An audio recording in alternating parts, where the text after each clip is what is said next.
Nagulat din po ako doon.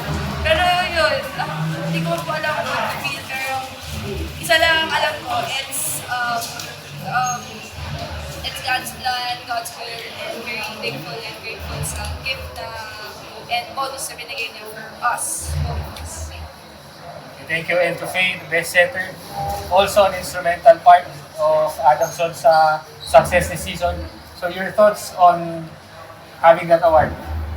Ayun po, first of all, hindi naman po namin talaga, ito yung goal namin. Ang goal namin is makapag-final four this season. And ayun po, for us po, bonus na lang din po na nag-roll kami ng ganito. And kung yun po yung will ni Lord, bakit hindi po yung appreciate? Thank you, Lord. Okay, questions? Shai, medyo rare na magkaroon ng high school MVP and then college MVP. So parang how does it feel to be parang one of the rare players? Siguro, again, grateful na binigay ni God to sa akin. And again, I'm gonna be happy with it. Of course, I'm gonna be grateful. Pero hindi naman doon titigil yung career ko, yung career namin. And yung pag-push namin to get into final. So, andun pa rin talaga yung focus namin. So, actually, this only means na capable talaga kaming makapasok ng finals. Kasi meron tayong Faye, meron kaming other players na pwedeng mag-push through it sa upcoming seasons na meron makapasok.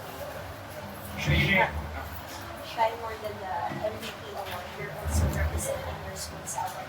How does it feel when you're giving honor and stuff? Very honored po ako na ibalik yung binigay sa akin, tiwala, positivity, yung tulong na binigay ng Adamson sa amin, sa akin, sa buong team. Kasi binigyan nila kami ng hindi lang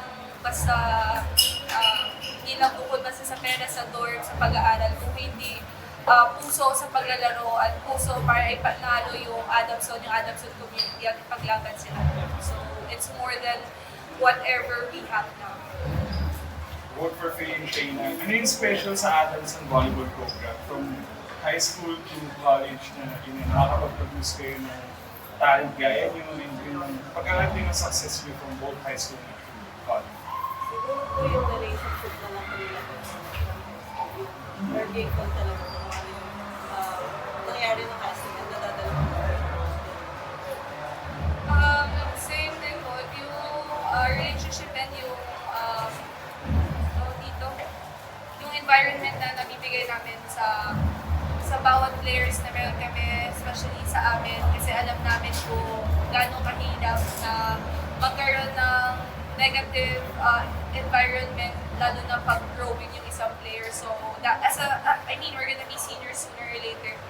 Yun yung pinaka-pinafokusan namin na yung mga dadating na players sa amin, talagang papahalagahan namin. Hindi lang yung coaching staff yung magbibigay pahalaga sa kanila.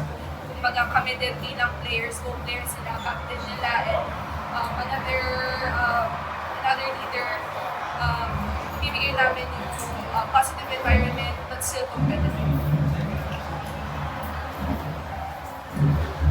Thank you, Shai.